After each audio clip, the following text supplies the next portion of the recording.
Well, Jill's brother, Nigel Dando, who is also in tonight's programme, joins me now. You've been asked to do this, I would imagine, a lot. You know, there's been a lot of documentaries and a lot of programmes over the years, but this kind of felt the right time to do it, I guess? Yes, I think so. Yeah. I mean, there were times, particularly in the aftermath of the murder, where I was asked to do a lot of interviews, and I did what I could, but I was concerned that anything I might say might inadvertently prejudice the police inquiry. So, while I was being a journalist at the time, I knew why other journalists were speaking to me, or wanted to speak to me, but at the same time I knew that if I gave any interviews I might have to tread a little carefully, so as not to prejudice inadvertently, as I say, what the police were doing. It is 20 years on. It's still got to be tough to relive all of that and to go back to how you were feeling at that time. You know, the rest of the nation was completely and utterly in shock, but for people who knew her and who loved her, that's a million times worse. Yeah, it was a very difficult time, obviously, yeah, very difficult to come to terms with. To an extent it is now, 20 years on. But you can't live in the past. Personally, I can't become obsessive about it, and you have to move on. You never forget, but you have to move on. There's been so many theories put forward because of the sheer senselessness of this. There's been so many theories. One was it was a professional hitman, a stalker. Do you have your own theory, or do you think that the whole kind of professional hitman thing is maybe a red herring, that it wasn't that? I think, I mean, all avenues had to be investigated by the police. Yeah.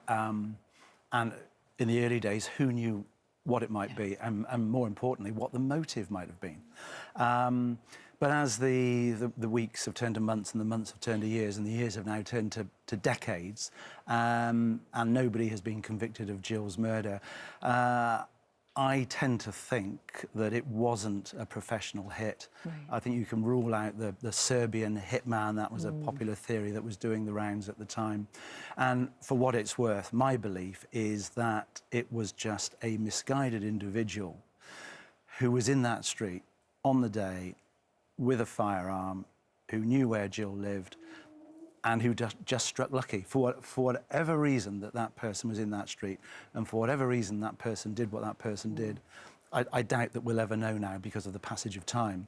But I just think it was a relatively random act. Somebody struck lucky because Jill's lifestyle at the time, she wasn't regularly at home. Right, so there wasn't like there was a routine that somebody would have known, and you couldn't say that every Monday morning at 11 o'clock she would be there. On the day in question, she left her fiancé Alan's home in Chiswick and had briefly gone to her home in Fulham to pick something up, and then I think she was off somewhere else in London for fitting for her wedding dress, because of course they were going to get married shortly. So it was that random, you know. For what it's worth, and the police carried out an exhaustive check of CCTV as it existed then. They plotted Jill's journey. There were photographs. She wasn't obviously being followed or anything like that.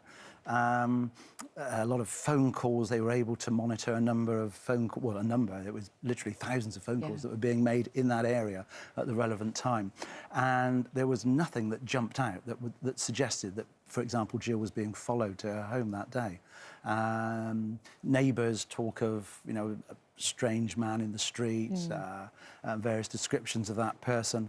Whether it was that person who pulled the trigger, I guess we'll never know now. Gosh, is it extraordinary? You think, I mean, the case is obviously still open.